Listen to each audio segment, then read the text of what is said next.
Serial S4 channel पर आप लोगों का स्वागत है। साथियों, आज के वीडियो में मैं बहुत ही मार्मिक अपील माननीय प्रधानमंत्री जी से करने जा रहा हूं, जो अपने आप को प्रधानमंत्री कहलाना पसंद नहीं करते।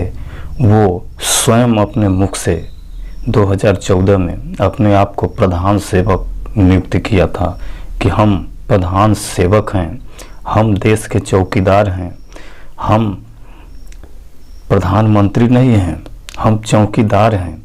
अब बताइए, अगर देश का प्रधान सेवक, देश का चौकीदार के होते हुए 13 से 14 करोड़ निवेशकों का पैसा लेके कोई भाग जाए या उनसे ठगी कर ले या उनसे फ्रॉड कर ले, उनका पैसा का भुगतान न करे, बोले कि भैया आप हमको पैसा दीजिए, हम आपको इतना दिन में इतना पैसा देंगे, वचन देने के बाद भी अपने वचन से मुकर जाए और तमाम परेशानियां कठिनाइयों के बावजूद, डिमांड करने के बावजूद भी पैसा न दे, तो ये गलती किसकी है? तो ऐसे प्रधान सेवक को, ऐसे चौकीदार को रहने या न रहने का क्या मतलब है? इस तरह से मैं कहना चाहता हूं कि आखिर कब तक पिसता रहेगा निवेशक? निवेशक की क्या गलती है? गलती किसकी है? एक कहावत है साथियों, गलती किसी और की और सजा किसी और का। गलती अगर निवेशक किया है तो निवेशक को सजा दीजिए, उसमें कोई दो राय नहीं है, लेकिन निवेशक की गलती तो बता दीजिए। आपने 1978 से लाइसेंस प्रदान किया सहारा इंडिया को, 1978 से लगातार अनवरत उसका कार्य चलता रहा, कभी किसी तरह की कोई दिक्कत परेशानी नहीं आई। यह संभवतः 2015-16 तक चलता रहा। अब हमारे देश की अधिकांश जनसंख्या जो है अनपढ़ है। हमारे देश की जनसंख्या को ये मालूम नहीं है कि कौन सरकारी बैंक है, कौन नॉन सरकारी बैंक है, कौन प्राइवेट बैंक है। हमारे देश की जनसंख्या को तो ये मालूम है कि फला जगह एक बैंक खुला है जो पैसा जमा करवाता है और उसने पैसा जमा कर दिया।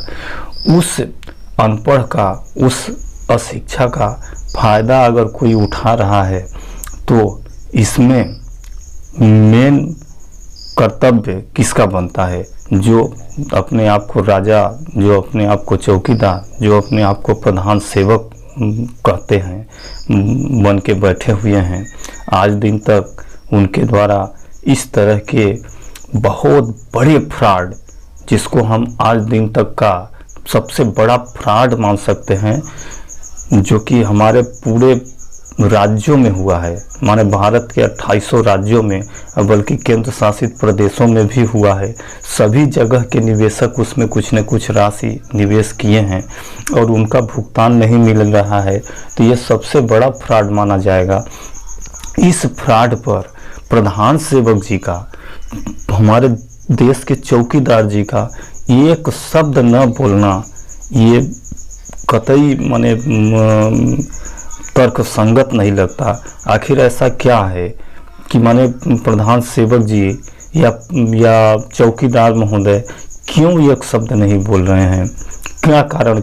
इससे तो हमारे निवेशकों में निराशा तो फैल ही रही है, लेकिन निराशा के साथ साथ शक की सुई माननीय प्रधानमंत्री जी के ऊपर भी जा रही है। माननीय प्रधानमंत्री जी देश के राजा हैं, देश के प्रधानमंत्री हैं।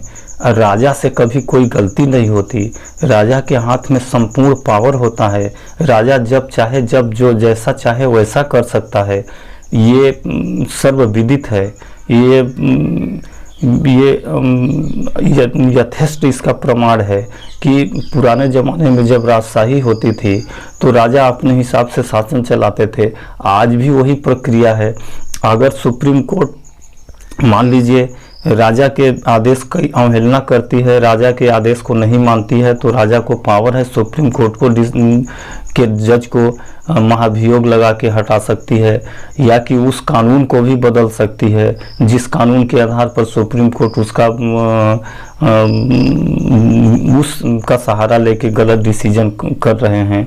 तो राजा के हाथ में सब पावर है और जितने भी विभाग हैं सब राजा के अंडर में हैं, प्रधानमंत्री जी के अंडर में है। लेकिन प्रधानमंत्री जी की चुप्पी बहुत बड़ा प्रश्न चिन्ह खड़ा कर रहा है। आखिर प्रधानमंत्री जी मौन क्यों हैं, चुप क्यों हैं? क्या प्रधानमंत्री जी चाहते हैं कि हमारे देश के 12-13 करोड़ निवेशक ख़त्म हो जाएं, या अपनी लीला समाप्त कर दें, या वो गरीब का गरीब बने रहें, या उनके साथ न्याय करना चाहते हैं? मैं कहना चाहता हूं कि आज सहारा के पास, जैसा कि ये माननीय वित्त मंत्री पंकज चौधरी जी ने लिखित जवाब प्रस्तुत किया है, उस जवाब के अनुसार सिर्फ सहारा इंडिया के पास 86,673 करोड़ रुपया अन्य कंपनियों से ली है, माने सहकारी समितियों में जमा हुआ है, जैसे सहारा क्रेडिट कोऑपरेटिव, हमारा India, Sahara universal multipurpose, stars multipurpose society. इनमें सिर्फ 86,000 करोड़ रुपए ही जमा हुआ है, और इस 86,000 करोड़ रुपया में से कन्वर्जन या कन्वर्ट के माध्यम से 25,000 करोड़ रुपया सहारा रियल एस्टेट और सहारा हाउसिंग का आया है। अगर हम इसको घटा दें तो 60,000 करोड़ रुपया होता है। 60,000 करोड़ रुपया में 15,000 करोड़ रुपया ऑलरेडी सहारा सेवी को दे चुका है। माने इसको अगर हम घटा दें और 25,000 करोड़ वो निकाल दें तो 35,000 करोड़ बचता है, यानी बहुत ज़्यादा रकम नहीं है। और इस रकम को सहारा ने कहीं अयासी में ख़त्म नहीं किया है। माननीय पंकज चौधरी जी के ही बयान के अनुसार इस 86,000 करोड़ रुपया में से 62,000 करोड़ रुपया एमबी वैली में निवेश किया गया है। कहीं पे कहीं भी निवेश किया गया है तो वो निवेश हमको घाटा नहीं देगा, ये 100% तय है। आप कहीं भी अचल संपत्ति में निवेश कर दीजिए, गोल्ड में निवेश कर दीजिए, म्यूचुअल फंड में निवेश कर दीजिए। अगर आप ऐसे जगह निवेश करते हैं, उसके जो डायरेक्ट माने कर्ता धर्ता हैं, जो उसके मैनेजर हैं, वो अगर जानकार हैं तो उस व्यक्ति को कभी भी निराश नहीं होगा, माने घाटा नहीं होगा। तो 62,000 करोड़ रुपया एमबी वैली में निवेश किया गया है, तो निश्चित है कि 62,000 करोड़ रुपया का वो 2 गुना 4 गुना ही मिलेगा।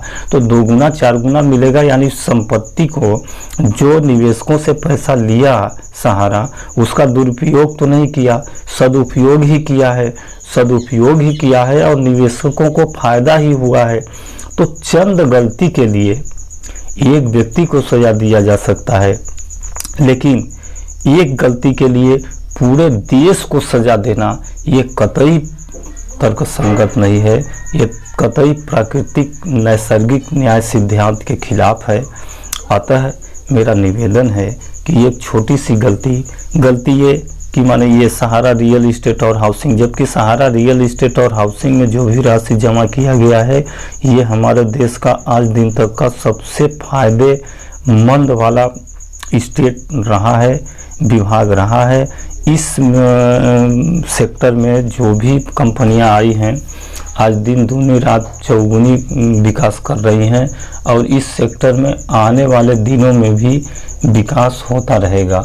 क्योंकि आज से 5 साल पहले आप किसी प्रॉपर्टी की संपत्ति को अगर देखें तो जो 5 लाख रुपए एकड़ के हिसाब से था आज के 5 साल पहले, आज यही संपत्ति 20 लाख रुपया एकड़ हो गया है। आज के 10 साल बाद ये लगभग 40 लाख रुपया एकड़ हो जाएगा। तो सहारा ने रियल एस्टेट में निवेश किया है, हाउसिंग प्रोडक्ट माने लोगों के हाउस बना के हाउस देने के लिए हाउसिंग सेक्टर में निवेश किया है, तो ये निश्चित ही उनका पैसा बढ़ के ही मिलेगा। लेकिन फिर भी आज सहारा, सुप्रीम कोर्ट, सेबी, सरकार के चक्रव्यूह में फंस के रह गई है। इस चक्रव्यूह को तोड़िए प्रधान सेवक जी। इस चक्रव्यूह में आप कितने दिन तक निवेशकों को पीसते रहेंगे। इसमें सिर्फ एक व्यक्ति सहारा परेशान नहीं हो रहा है। सहारा क्या है, सहारा को आप फांसी दे दीजिए, एक परिवार 5 लोग मर जाएंगे, उससे क्या होगा।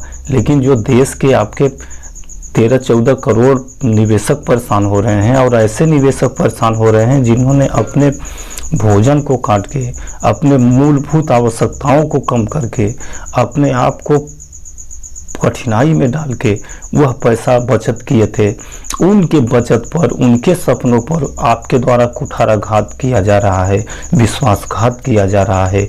यह विश्वासघात, यह कुठाराघात की सज़ा तो आप मान ही नहीं सकते कि इसकी सज़ा क्या हो सकती है। इसकी सज़ा अनमोल है। आप को अगर फांसी भी दे दिया जाए तब भी इसकी सज़ा कम ही होगी, क्योंकि किसी व्यक्ति के साथ कुठाराघात करना, विश्वासघात करना, उस व्यक्ति के साथ अन्याय नहीं होता बल्कि उसके सारे परिवार के साथ अन्याय होता है।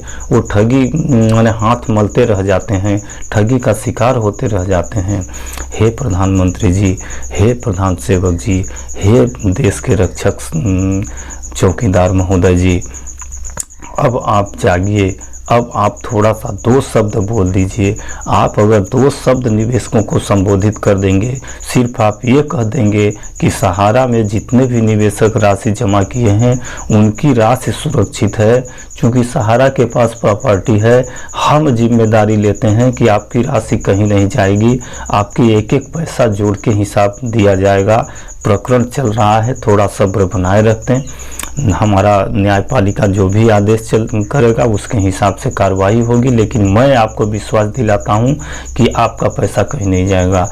एक आश्वासन से, एक शब्द से जो करोड़ों निवेशक आज परेशान हैं, आज खुदकुशी कर रहे हैं, अपना आत्महत्या करने पर मजबूर हैं, उनके लिए बहुत बड़ी रामबाण का काम करेगा। और इस रामबाण से आपको जो सुख प्राप्त होगा, जो फल प्राप्त होगा, जो पुण्य प्राप्त होगा, उस पुण्य की आप कामना नहीं कर सकते, उसकी आप गणना नहीं कर सकते कि आपको कितना पुण्य होगा, क्योंकि 13 से 14, 15 करोड़ लोगों की आशीर्वाद आपको प्राप्त होगा। और 14-15 करोड़ लोग आपको आशीर्वाद देंगे तो आप एक भगवान से कम नहीं होंगे। आप खुद अपने आप को भगवान के तुल्य समझे जाएंगे। इसलिए मेरा ज़्यादा न कहते हुए सिर्फ आपसे निवेदन है कि आप अपने आप को प्रधान सेवक कहते हैं तो सेवा की भावना से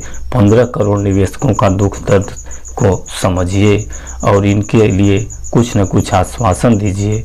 तभी हम निवेशकों को अपने आप में थोड़ा सांत्वना मिलेगा। और जो ये अफवाहें फैल रही हैं, आत्महत्या के लिए लोग प्रेरित हो रहे हैं, खुदकुशी कर रहे हैं, इस पर अंकुश लगेगा।